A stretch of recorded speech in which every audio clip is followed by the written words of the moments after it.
Julie, vous travaillez au foyer d'Armor LB Habitat et vendredi dernier, vous avez participé avec l'ensemble de vos collègues à une grande opération de téléphone pour aller prendre des nouvelles des locataires. Expliquez-nous un petit peu ce qui s'est passé. Donc, en fait, sur la base du volontariat, on s'est inscrit pour appeler nos locataires, à peu près 300 personnes qui ont été ciblées comme ce qu'on appelle des personnes fragiles ou isolées.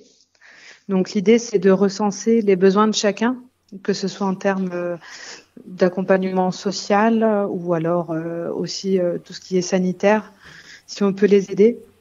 Donc, on s'est tous répartis le fichier. On avait environ une trentaine de personnes à appeler par volontaire. Et donc, on a pu les contacter dans la journée de vendredi. Appel pour prendre de leurs nouvelles et leur dire qu'on est à leur écoute et que s'ils ont besoin de quoi que ce soit, il ne faut pas hésiter à nous contacter, à contacter l'agence et on fera tout pour les aider, mettre en place une liaison entre la mairie ou la préfecture. Et il y a une certaine peur, justement, chez ces personnes de contracter la maladie. Oui. Quand même, chez certaines personnes, voilà, on a senti au bout de quelques minutes de conversation, au début, elles veulent paraître optimistes, et c'est bien, il faut.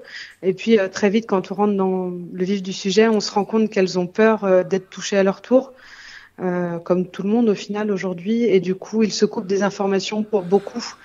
Et donc, c'était important aussi de nous avoir au téléphone, puisqu'on reste peut-être la seule personne avec qui ils ont parlé dans la journée. On connaît les valeurs du foyer d'Armor LB Habitat et de toutes les personnes qui y travaillent.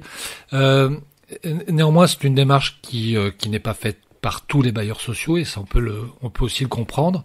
Vous pensez qu'à l'issue de cette période de confinement, j'allais dire la vie, les méthodes de travail aussi, la façon d'aborder ce travail avec ces valeurs-là va changer? Je l'espère pour beaucoup. Chez nous, je pense que ça ne changera pas beaucoup puisqu'on le vit déjà comme ça.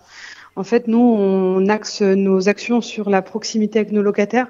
C'est pour ça qu'on est très nombreux à gérer des petits secteurs. Les gens nous appellent par notre prénom le plus souvent. Donc, quand on les appelle, on connaît déjà beaucoup de leur vie, de leur passé. On sait pourquoi ils en sont arrivés là et ce qu'il faut privilégier pour s'occuper d'eux. Donc nous, voilà, on essaye de mettre en place déjà une proximité avec nos locataires et nos acquéreurs. Et c'est ce qu'on va continuer à faire.